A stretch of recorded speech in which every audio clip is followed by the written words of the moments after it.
This is a documentary that hopes to raise awareness about the issues faced by young people with autism. We hope to give you an insight into this condition, which you've all heard about, but perhaps know very little about. We're going to speak to lots of different people about this condition, with a specific focus on how it affects mental health. Our journey starts by visiting an expert in the field at an organisation called Autism Together.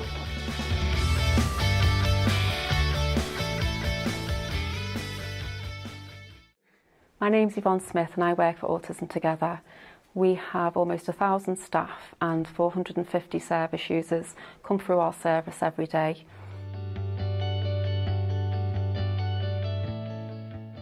I would say autism is a difference. It's a different way of seeing the world. People with autism, communication differences in social understanding and sensory differences. People quite like routine. Things to stay the same. Saying that, I don't want to set a sort of precedent because there are a lot of myths about autism. So if you have one person with autism, they may be very articulate, may use spoken language a lot. That doesn't mean they're understanding everything that's being said to them verbally. Likewise, it's a spectrum condition. It affects everybody differently. So you might have somebody who has 24/7 care and their needs may be quite apparent almost, whereas you might get somebody on the other end of the spectrum with Asperger's whose differences may be masked, may be hidden, maybe not so apparent. We spoke to our friend Hal and previous Prince's Trust team member Amaris to find out more. My name's Hal, I'm 20, I go by they, them pronouns. It was first mentioned to me that someone thought I might be autistic when I was in high school, when an educational psychologist came in, briefly interviewed me because of troubles that I'd been having with school, and then went and told the teachers that she thought I might be autistic and said it to me as well. At first, I was sent to see a specialist and waited to be diagnosed for years, but after about a couple of years, I was pretty sure that I am autistic. It just then took a couple more years for the official diagnosis to come through. I was first diagnosed with autism when I was 13, around that age, but yeah. The diagnosis has helped me a bit, it's got me help, and I got extra support in school, a bit more extra support in school, seeing a young psychiatrist type person to get me out with bubble, basically to help in communication, and that was it really.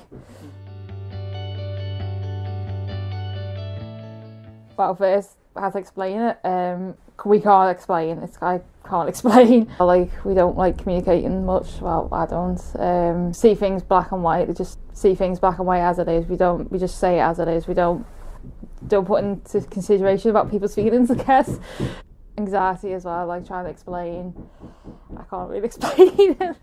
I mean, the main way people always describe autism at first is it being a social disorder, because a lot of how it manifests in the way people who aren't autistic perceive autistic people comes from how they socialise, and that's where the difficulties are most apparent to non-autistic people a lot of the time. Obviously there's a lot of things that affect your everyday life and whatever that are much more applicable to it, sensory issues are very rarely talked about, but they're such a big part of it, that almost every autistic person is very affected by certain tastes, smells or textures.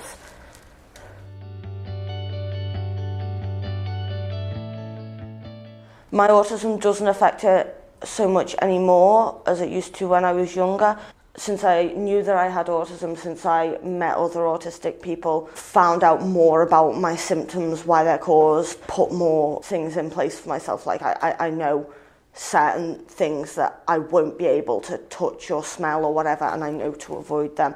I mean, knowing more about my autism has helped me get a handle on how it affects my mental health, and especially how autistic meltdowns can affect my mental health. But when I was younger, it was very much a case of my mental health was damaged because I wasn't quite the same as other people, and I didn't interact the same as other people, and I didn't react to the world and think the same way as other people, and I didn't know why. So that was quite negative for my mental health, because obviously, when you're a kid, you don't want to be different. Everyone tries to fit in when they're younger.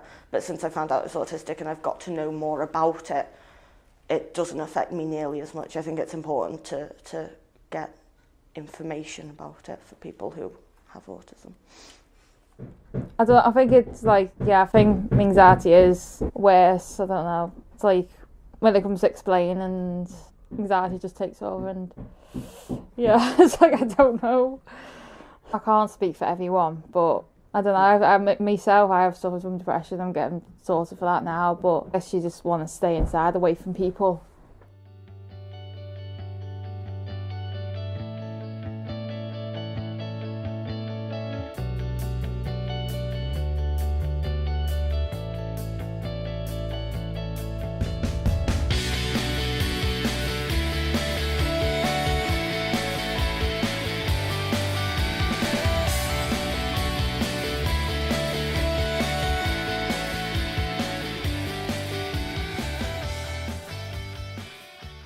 Yeah, it does affect my day-to-day life. I hate going out. Believe it or not, I've got to take my mum to like a few places with me before I feel confident enough to go. Because I always feel like the odd bod, I guess, because I just feel like, yeah, I hate going out. And generally it means that if I want to go out, everything has to be very, very planned in advance. For example, a couple of weeks ago, I went with a friend to a party who didn't tell me where it was going to be, and I got incredibly stressed because like I knew it was happening for about a couple of weeks beforehand, but I didn't know where I was going at what times. I didn't have the exact schedule in my head, and that's very distressing to me.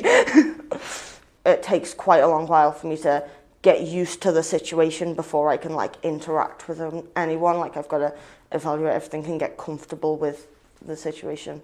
Otherwise I just kind of stare blankly and shut down and can't do anything because it's not a situation familiar and understandable to me.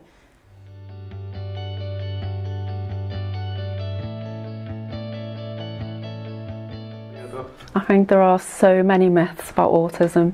People think I don't have autism because a lot of time people have said like, oh, you don't look autistic. Oh, that people want to be alone. You know, it's just not true. Somebody who, you know, sort of stereotypical little professor type person. I mean, autism is definitely a lot of the time framed as like a bit of a weird 6-year-old boy who's obsessed with trains and doesn't get on with all the other kids quite as he should. People who don't know about autism much, they might say something like, oh, well, everybody with autism, you know, they're gifted, aren't they, or they've got a special talent. The research shows that it's about 1 in 200 people with autism will be particularly gifted. They may have that savant quality. So it's not everybody will have a real particular specific genius. You say like, well, we haven't got any, like we don't know people's feelings. When we do, actually, it's just it comes across differently, like understanding other people's feelings and that. I think people need to be more informed about the realities of it.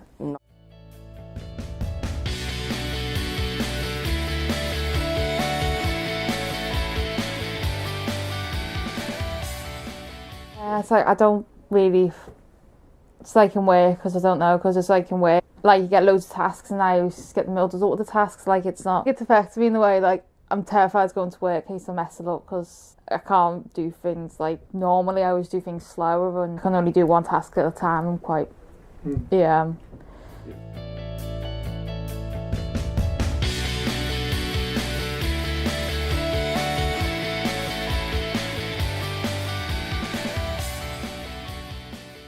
I mean, as I've stressed throughout, read up on it, get as much information as you can. Like if you have close relationships with like your family, your friends, with a partner or whatever, it's something that you should obviously talk about with them and be like, oh hey, I've found out that this is why I have these issues and this is some ways other autistic people try and prevent these issues from arising, so can we all try and be a bit sensitive around autism.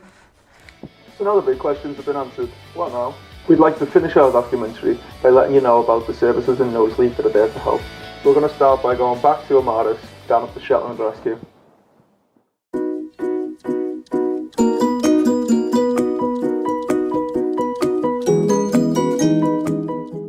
Yeah, well, it's Shetland Rescue. It's like an animal rescue place, which it's got all kinds, but really like sheep, horses, goats, chickens, all kinds of birds, dogs, cats, rabbits. I try and get down 3 times a week. Like muck out mainly and just like turn the horses out and bring them in and groom them, and it's more laid back here, if you know what I mean. Like it's not like you gotta do this task and that task, you just do the task you're comfortable with. Like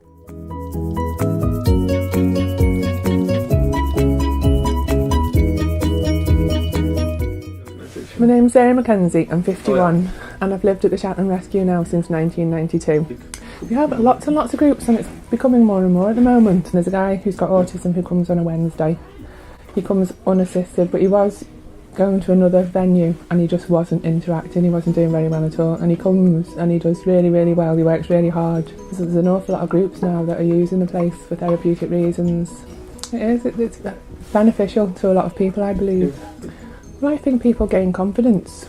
And also, it's not Sergeant Major ran here, you know, we all just muddle along together to get the jobs done. So it's not like 9:30 we do this and at 9:25 we do this and all this. We just all join in. So the fact it's like a family-friendly sort of place, I think that encourages people to come back. And I reckon Amaris, I think since she's been coming, she's gained an awful lot of confidence. And again, like we go out for meals together, we go and, like the Shelton Rescue will have Christmas dinner where everyone who comes is invited to come along.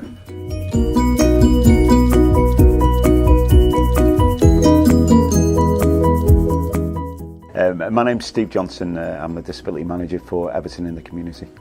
We do lots of different initiatives for people with autism.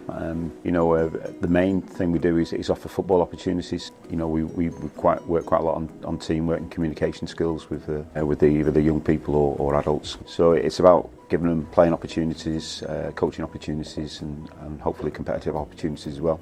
We also support them not just in sport but in everyday life with regards to maybe work placements, volunteer opportunities or job opportunities. We can help with accreditation, so if they want to do coaching qualifications, we can support them through that and to do that.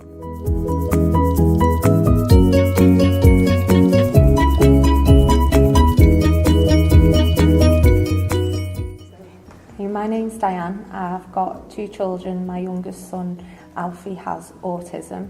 I'm Michelle Cunningham, and both of my children are on the autistic spectrum.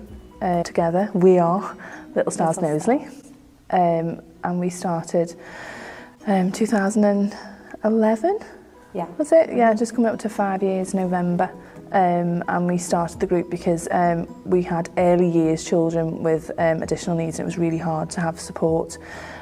People weren't really sure of what to tell you what to do. We were going and the children were a lot older, so they were on about doing SATs and making friends in school, and it wasn't really what we wanted to know. We wanted to know about good nurseries and how to sleep through the night and how to get them out of nappies and things. So we started Little Stars Knowsley so that all the mums and kids could have a place to share information and make friends, basically. We now do a monthly stay in place session, do summer holiday provision. Hire jelly beans out. We have parties for the children, and we also cater for the families, so the mums and dads will have days out, spa days, nights out, and we've done a few things for siblings as well. In itself, if you're a young parent, especially with small children with ASC, accessing places like play centres and just normal things like going to playgroup and things like that, it's an utter nightmare because your child will be the only one going bonkers in the room and all the other mums will be looking at you, and it's just a bit of a minefield, especially if you're feeling that you either on the pathway to diagnosis or you already know that your child is that little bit different to those in the room. We wanted a place where the children could be themselves and they could just play with what they wanted to. If they wanted to shake a stick about, then it's no problems because no one's going to bat an eyelid. No one's going to see it as odd because somebody else will be doing something odder. That's just, that's how it is. When we hire out jelly beans, especially, the parents, the first time we did it, I think were quite astounded because they literally stood there with their coffees going, is this what the other parents do? When people with children without additional needs go to a soft play and you can just sit there and have a cup of tea and read the paper, ours were kind of doing the same, and that was a totally new experience for our parents because they didn't have to stress, and it wasn't, sorry, is that mine? I'm sorry they've got autism, I'm really sorry if they just took your chips, if they just robbed your drink. It was just calm because it didn't matter if they robbed someone's drink or if they took someone's chip because nobody else was bothered. It's just within the group when we're all together, it's just nice that we all feel normal. Yeah. It is our life, but yeah. There's nothing better than being in the same boat. No. And we're all there for each other. If, we've had a bad day or my child's done something a bit bonkers, someone else may have done the same thing and helped us to get through it. If you have a child who is 0 to 10, who you are worried that they might have some sort of additional need, be it behaviour, communication, emotional, understanding, a medical additional need, we are here. We have a coffee morning for our parents. You can contact us on our Facebook page. We are on Twitter occasionally. But if you search Little Stars Knowsley, we're also on Mumsnet. So you can see all the gumph there and our phone numbers and stuff like that. But there are loads of parents in the same boat. And I think it's key that people don't feel like they're on their own with it. Yeah, most definitely. Stop moving. So that concludes our short documentary. We hope that you've enjoyed learning more about autism and that you're now more informed about the support services available. Thanks for watching.